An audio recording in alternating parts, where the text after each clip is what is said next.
Have you ever experienced a moment like this? For example, when you suddenly realize that you've been misremembering a famous movie quote for years, or when you discover that the beloved cartoon character you adore doesn't actually look the way you recalled.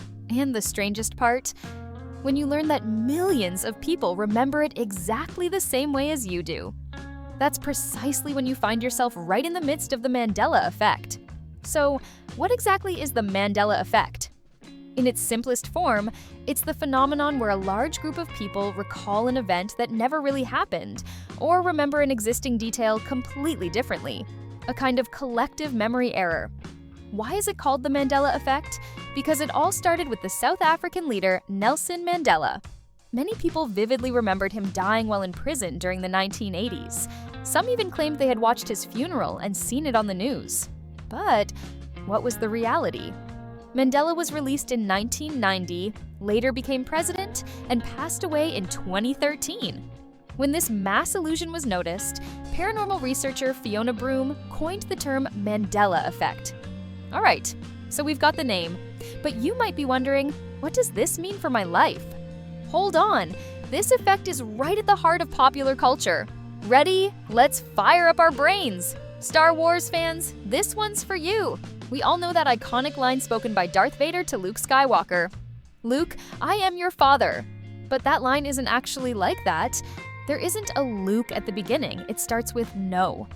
So why do millions of people remember it differently? Because of the Mandela Effect. Think about that rich, mustachioed, top-hatted, wealthy uncle on the Monopoly box. Do you recall him sporting a monocle? That dignified, aristocratic accessory? Think it over.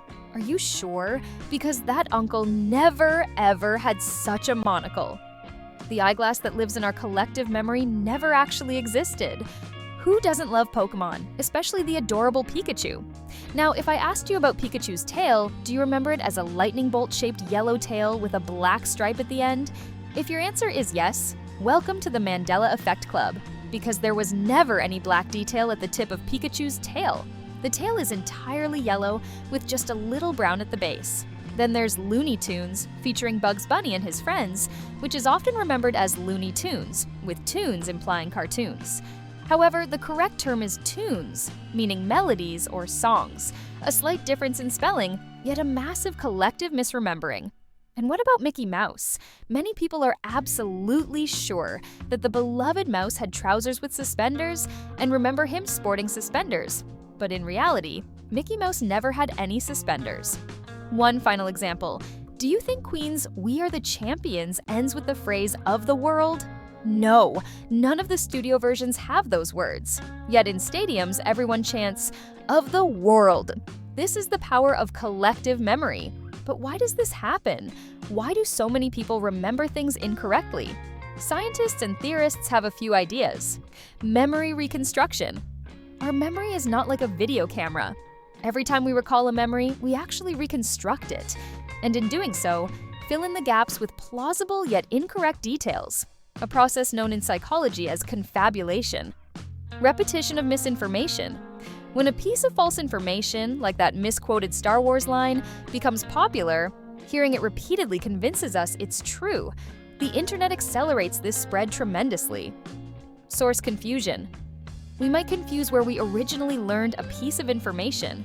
Perhaps we heard a detail in a parody, a joke, or from a friend's misremembering, and then mistakenly assume it came from the original source. Even more outrageous theories. Some even believe this phenomenon is evidence of parallel universes. Perhaps we unconsciously drift between different realities, and some of our memories actually belong to another universe. Or maybe there have been tiny cracks or shifts in the timeline that altered our memories. It sounds like science fiction, yet the mystery of the Mandela Effect has indeed given rise to such theories. Which explanation is correct? We don't truly know. Perhaps there's a simple psychological explanation, or maybe the universe is far more complex than we imagine. In any case, the Mandela Effect shows just how easily our memories can deceive us, and how fragile our collective perception of reality can be. Have you ever experienced the Mandela Effect? What are some things you definitely remember a certain way? Be sure to share in the comments. The Mandela Effect. Either we're sliding between parallel realities, simulation and it's glitching out. Do you hear yourself right now? Maybe it's in my head, Claire, but what if it's not? Maybe none of this is real. Sir!